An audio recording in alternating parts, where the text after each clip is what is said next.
I think a good comedy is like a roller coaster. It's fast, fun, and surprises you with a few twists and turns. Roller coasters are not long rides. They only last a few minutes. The human body only wants to scream, laugh, and get thrown about for a bit. If it goes too long, we get tired, a little annoyed, and maybe a headache. The same applies to comedies. So if a roller coaster is only a few minutes, when does comedy or a joke go on too long? Well, I'll give him another 20 minutes. But that's it.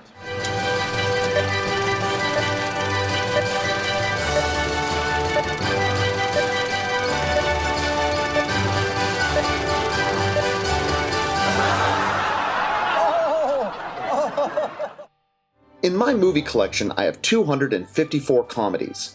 The shortest is The Kid, a 1921 Charlie Chaplin silent film clocking in at 53 minutes. The longest is It's a Mad, Mad, Mad, Mad World, clocking in at 163 minutes. But we'll get back to that one. The average runtime of my 254 comedies is 98 minutes. Lately, movies seem to be getting longer, and I'm not a big fan of that. Bigger is not always better. I'm getting to that. In the 2000s, Judd Apatow directed a number of popular comedies that received some criticism for their longer runtimes. In a 2012 Joe Tone interview with the Dallas Observer, Apatow stated, "In order to show complex characters, you need an extra 15 or 20 minutes. I never really understand why people are willing to watch a Harry Potter or The Hobbit at close to 3 hours, but to have a 2-hour and 5 or 15-minute drama with a lot of comedy is weird."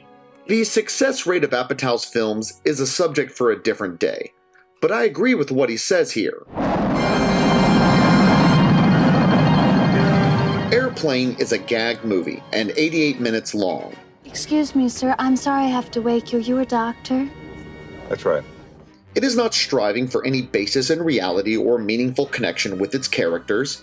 It needs a shorter runtime, or it risks giving its audience that roller coaster headache. Oh, every light you can get poured onto that field. Being done right now.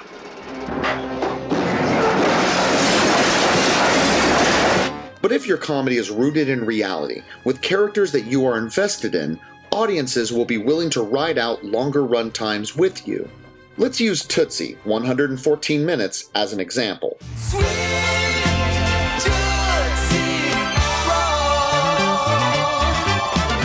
Yes, it is about a man dressing up as a woman and wacky hijinks ensue. And what kind of mother would I be if I didn't give my girls tips? Tips. It's tips. But this isn't a gag movie. It's about a deeply flawed and egotistical man who learns to improve himself when he is forced to experience the world as an unattractive woman. Why can't you give me a special? Please, I could sing as Dorothy, I could do monologues. I feel I have something to say to women. Listen to me, Michael. You have nothing to say to women. That's not true. I have plenty to say to women. I've been an unemployed actor for 20 years, George. You know that. I know what it's like to sit by the phone waiting for it to ring. And when I finally get a job, I have no control. Everybody else has the power and I got zipped. We, the audience, are watching him become a better man. Tootsie earns its nearly 2-hour runtime. But I was a better man with you as a woman than I ever was with a woman as a man. You know what I mean? Okay, let's talk about It's a Mad, Mad, Mad, Mad World.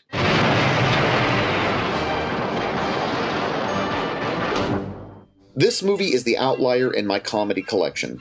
It is a comedy that is over 2 hours and 40 minutes long. It is nearly the length of 2 airplanes. Surely you can't be serious.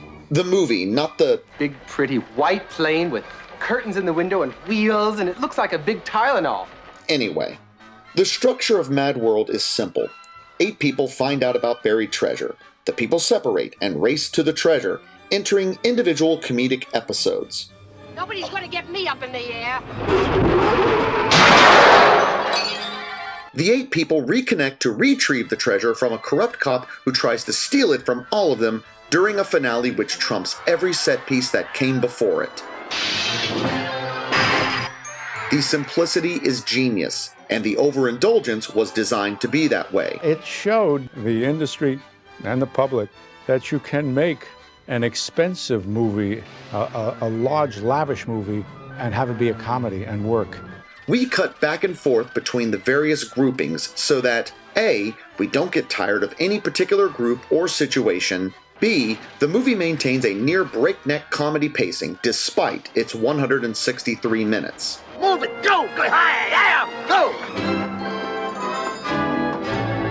If they wanted the movie to be shorter, they could have just had less people find out about the treasure. Hey, what are you trying to do, lady? You trying to split us up so it becomes every man for himself? And every woman for himself? But the goal was spectacle, and I think they nailed it. They planned for big, promoted it as big, and they satisfied audience expectations. This thing has gotta work. But this movie is the outlier. There isn't any formula you're going to be able to set down out of this. That isn't what it is or what it's about. It's a unique object to be judged on how much you enjoyed it. Most comedies are not aiming for spectacle or an analysis of the human condition. They are here for yucks and gags, and that is why I think most comedies need to stay in that 80 to 90 minute range. It's an entirely different kind of flying, altogether. It's an entirely different kind of flying. So now this essay has a thesis statement. I think shorter comedies are more successful than longer comedies. Now I need a data-based analysis, but I cannot compare Airplane or Tootsie to It's a Mad, Mad, Mad, Mad World. They are different movies and have different goals. I need to compare one movie against itself. A Million Ways to Die. A Million Ways to Die in the West was co-written, directed by, and stars Seth MacFarlane. He plays Albert, a sheep farmer with a very modern view of Wild West conventions. The American West is a disgusting, awful, dirty, dangerous place. Look around you. Everything out here that's not you wants to kill you. The film was panned by both critics and audiences, but I think it's a terrific comedy premise with some well-executed jokes. If I can shoot 6 out of 6 on Albert's behalf, you owe him $1. If I can't, he owes you $1. Wait, what? $1? I've never seen $1. Nobody's got $1. Let us see the dollar. I do share in what appears to be the #1 criticism of this movie. It's too long. This guy would have had to sit there and smile for 30 sustained seconds. I know. I've never been happy for 30 seconds in a row in my life. No one has. It's the f***ing West. The theatrical cut of A Million Ways is 116 minutes. The extended cut of the movie is 135 minutes. This is a gag movie. There are literal sequences where the story stops and we are given back-to-back gags.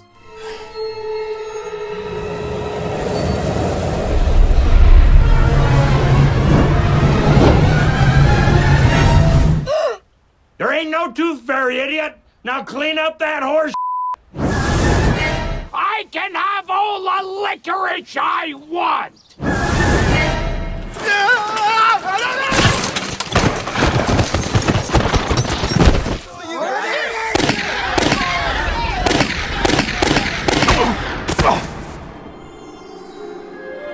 So, I made a fan edit of A Million Ways to Die in the West. A million ways to die. I will detail the edits I made in a later video. For now, I'll just tell you, I took the 135-minute extended cut and shortened it to 96 minutes. That's 2 minutes shy of that 98-minute average I mentioned earlier.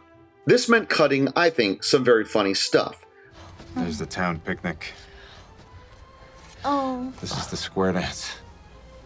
I almost wish you could smile in photographs. But I had a goal, to get to what I think is a more ideal comedy movie running time and, just maybe, a more positive audience reaction. You should have fought him. I then asked several friends whom I trusted to be honest with me to watch the theatrical cut of A Million Ways. After about 30 days, once the movie was less fresh in their minds, I invited them to watch my fan edit. But first, I got their thoughts on the theatrical cut.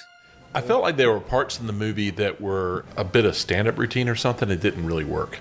Like the dialogue was too clever and went on for too long instead of just like going with the story. There was one in the bar scene where he starts talking about all the ways you can die in the West.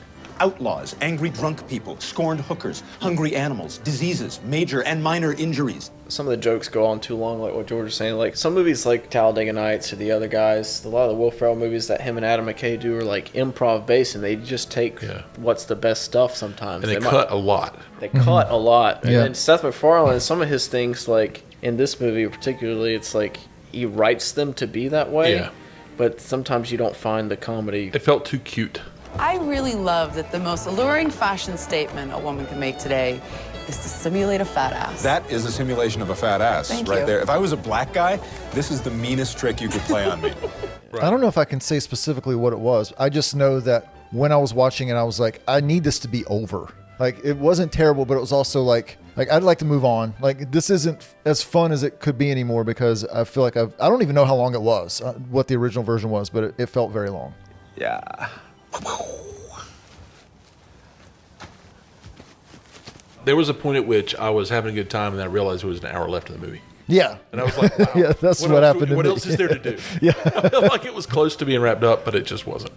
TikTok. I enjoyed parts. I don't think I'd recommend it. I haven't recommended it to anyone.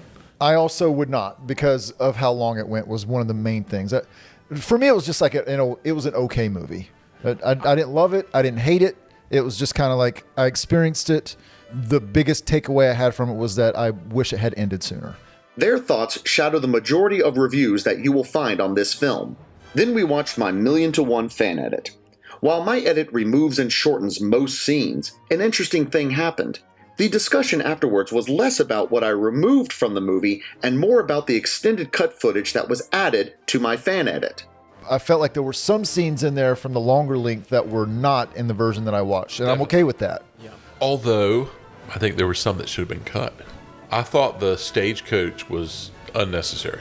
And see, I liked the stagecoach because it didn't dawn on me until I saw the stagecoach scene. Then in the original movie, that they don't show the stagecoach scene, and he just comes back to town. There were two things that I felt that were weird that I was glad that these scenes were in it, and maybe I missed them the first time around, but the stagecoach was one because I was like, how did he just know where they were, where she was, and just like show up and like had everything figured out? But that, and then the scene where the two of them first get together, like after he rescues her in the bar, and then they have like the romantic walk out in the street. It seemed like that either wasn't there or it was much longer. Because I felt like in the movie in the version I saw, they were quickly up out on the mountaintop in the moonlight talking before they'd really had a reason to be. Like after he threw the foot in the window, I think is when they ran away. Yes, I think so. And it was longer. I like that too. I also liked the mother's funeral. Oh, mother's dead. Mother died this afternoon. Yeah, that was great.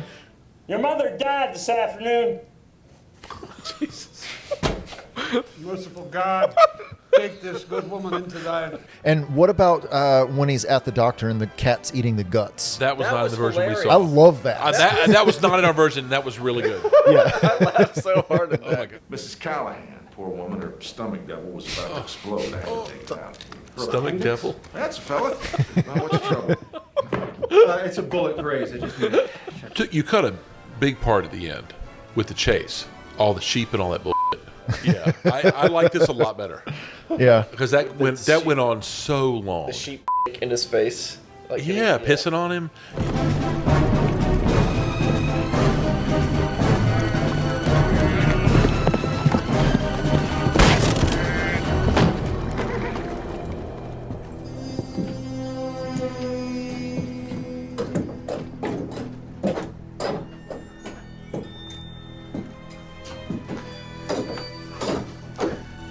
He ain't here, Clinch.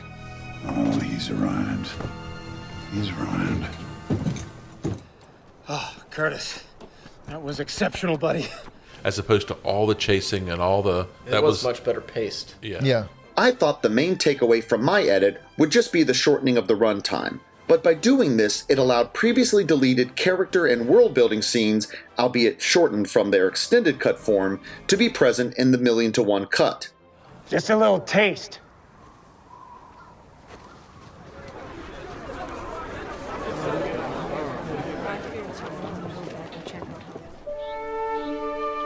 Just a little taste.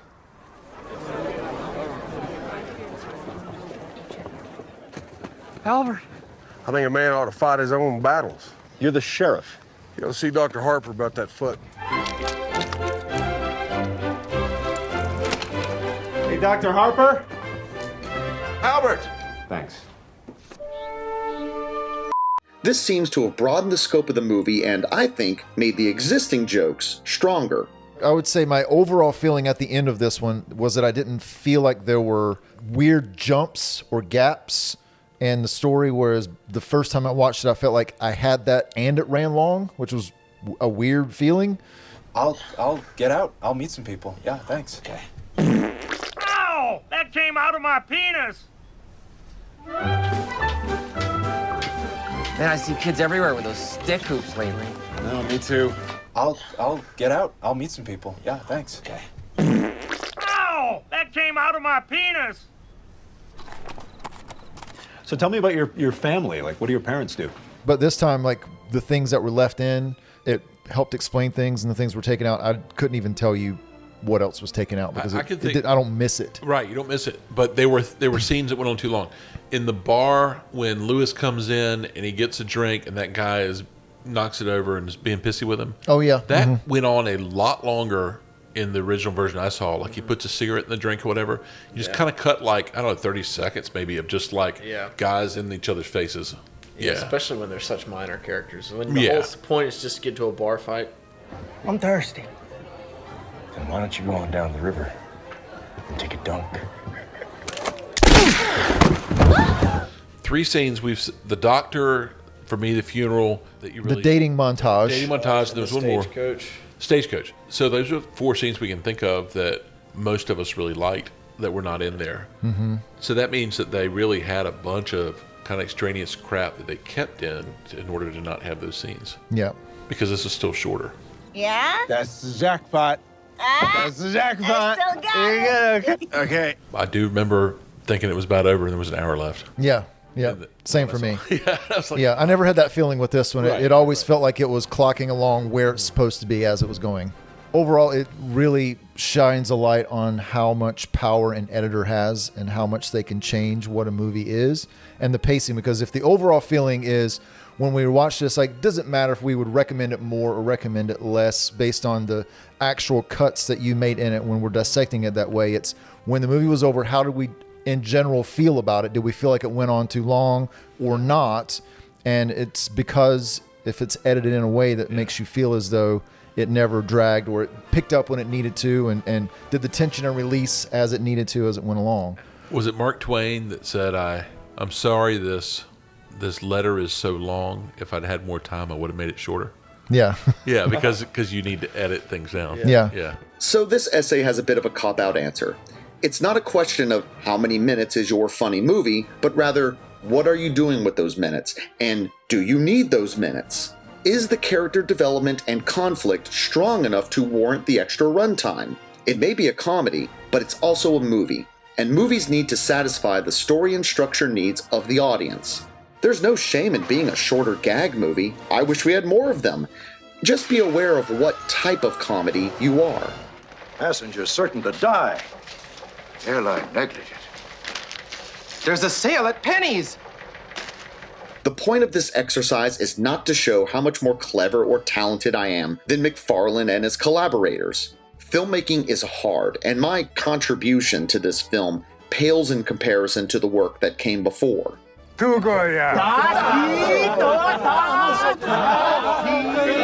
Kunis. A Million Ways to Die in the West is funny. It deserves to be seen, laughed at, and appreciated. But let's wrap up this video. That's just what they'll be expecting us to do. I think comedy needs to be disciplined and deliberate. It's not enough to be funny. You need to know when to take a bow and exit before things get awkward. Because the last place you want to be when things fall apart is on a roller coaster.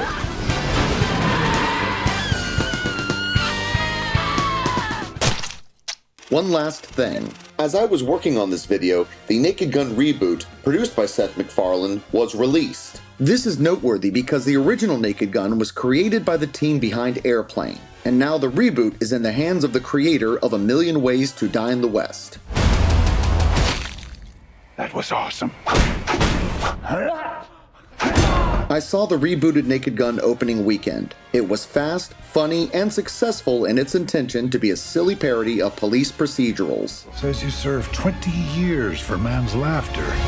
You mean manslaughter? Must have been quite the joke. It also had a perfect runtime of 85 minutes. I think someone murdered my brother. Please, take a chair. Thank you. Long live short comedy. This is Triply Video, and this has been my 2 cents. It's a kick in the pants, but you don't have a chance of escaping a million ways to die.